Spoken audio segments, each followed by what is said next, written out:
no livro Mantras de Vida de Loester, todos aqueles que vêm a mim com problemas voltam sem eles. Na mente está o segredo de alimentá-los ou esquecê-los, se não resolvê-los.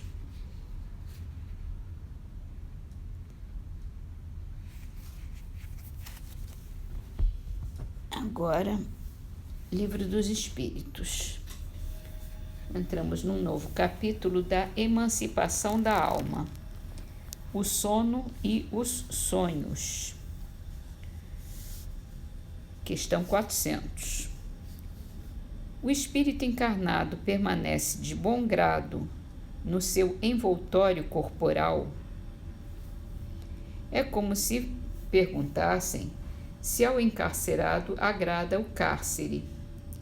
O espírito encarnado aspira constantemente à sua libertação e tanto mais deseja ver-se livre do seu invólucro, quanto mais grosseiro é este.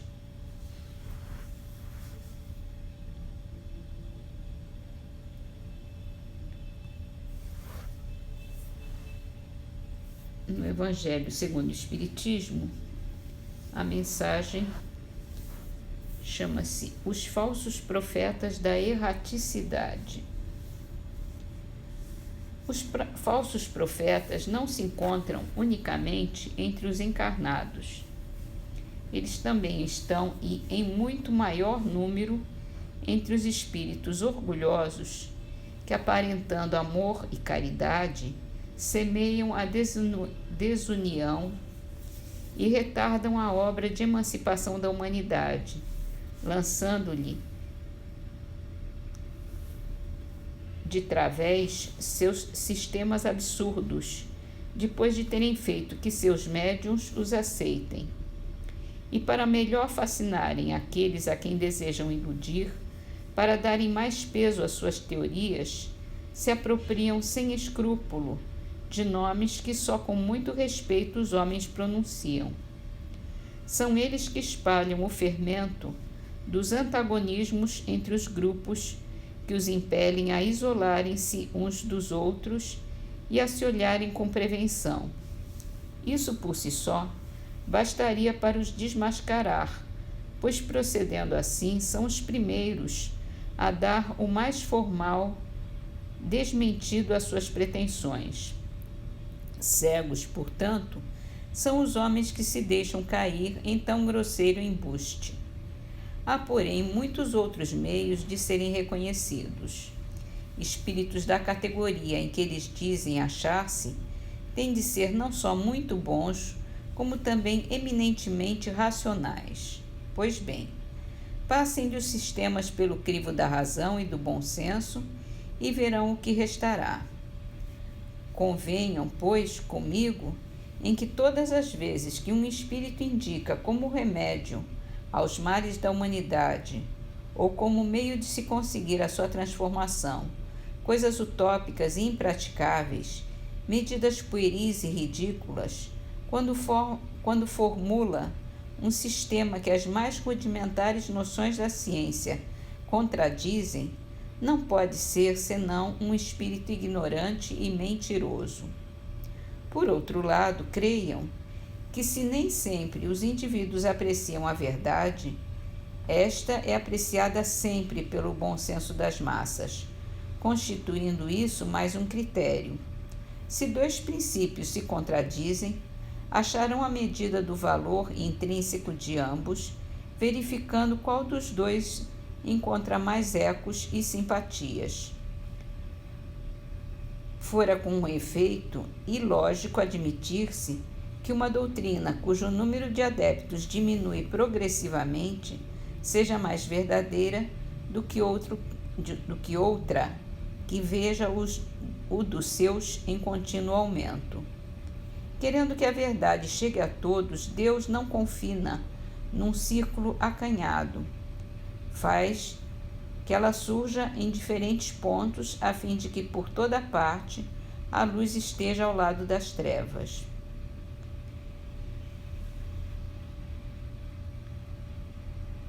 É preciso repelir sem condescendência todos esses espíritos que se apresentam como conselheiros exclusivos, pregando a separação e o insulamento. São quase sempre espíritos vaidosos e medíocres que procuram se impor a homens fracos e crédulos, prodigalizando-lhes exagerados louvores a fim de fasciná-los e de os dominar. São geralmente espíritos sequiosos de poder e que déspotas públicos ou nos lares, quando vivos, ainda querem vítimas para tiranizar depois de terem morrido. Em geral, desconfiem das comunicações que trazem um caráter de misticismo e de singularidade, ou que prescrevem cerimônias e atos extravagantes. Há sempre, nesses casos, motivo legítimo de suspeição. Estejam certos igualmente de que, quando uma verdade tem de ser revelada aos homens, é, dessa forma, comunicada instantaneamente a todos os grupos sérios que dispõem de médiuns também sérios, e não a tais ou quais com exclusão de outros. Nenhum médium é perfeito se está obsidiado, e há manifesta obsessão quando um médium só é apto a receber comunicações de determinado espírito, por mais alto que este procure colocar-se. Consequentemente, todo médium e todo grupo que considere privilégio seu receber as comunicações que obtém e que, por outro lado, se submetem a práticas que tendem para a superstição, indubitavelmente se acham presas de uma obsessão bem caracterizada, sobretudo quando o espírito dominador se pavoneia com um nome que todos, encarnados e desencarnados, devem honrar e respeitar, e não permitir seja declinado a todo propósito. É incontestável que, submetendo ao crivo da razão e da lógica todos os dados e todas as comunicações dos espíritos, fácil se torna rejeitar o absurdo e o erro.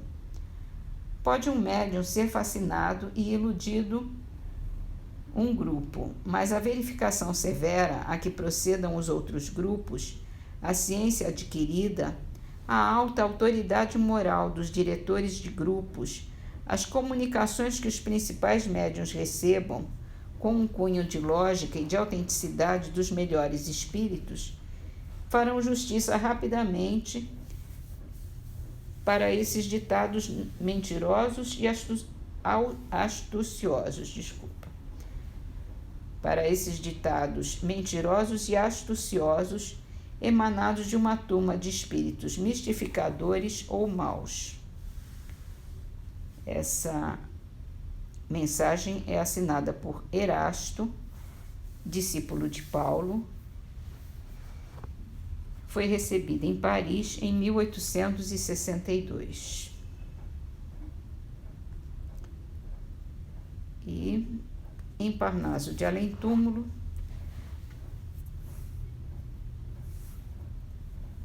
a poesia é de Casimiro de Abreu, chama-se Lembranças. No sacrário das lembranças revejo-te, trigueirinha de negras e longas tranças, moreninha. Teus lindos pés descalçados, pisando de manhãzinha, a verde relva dos prados, moreninha. Os primorosos cabelos enfeitados à tardinha, de miosotes singelos, moreninha. De olhar sedutor e insonte, quando teu passo ia e vinha, em busca da água da fonte, moreninha. Teu vulto de camponesa era o porte de rainha, rainha da natureza, moreninha. Ainda ouço os sons primeiros da tua voz na modinha, modulada nos terreiros, moreninha. Lavando a roupa esbraçadas nos fios d'água fresquinha, sob as mangueiras copadas, moreninha. Os teus risos adorados desferidos à noitinha, nos bandos de namorados, moreninha. A tua oração ditosa nas missas da capelinha, tão faceira, tão formosa, moreninha. a placidez do teu rosto com teus modos de avizinha, fitando a luz do sol posto, moreninha, o teu samburá de flores, que levavas à igrejinha enchendo a nave de odores, moreninha, o vestidinho de chita de rosas estampadinha, fazendo-te mais bonita, moreninha. O nosso idílio encantado quando te achava sozinha, sob o luar prateado, moreninha. Que terna recordação de minha alma se avizinha, de saudade, de paixão, moreninha. Ai, ai, meu Deus, quem me dera rever-te, doce rainha, rainha da primavera, moreninha.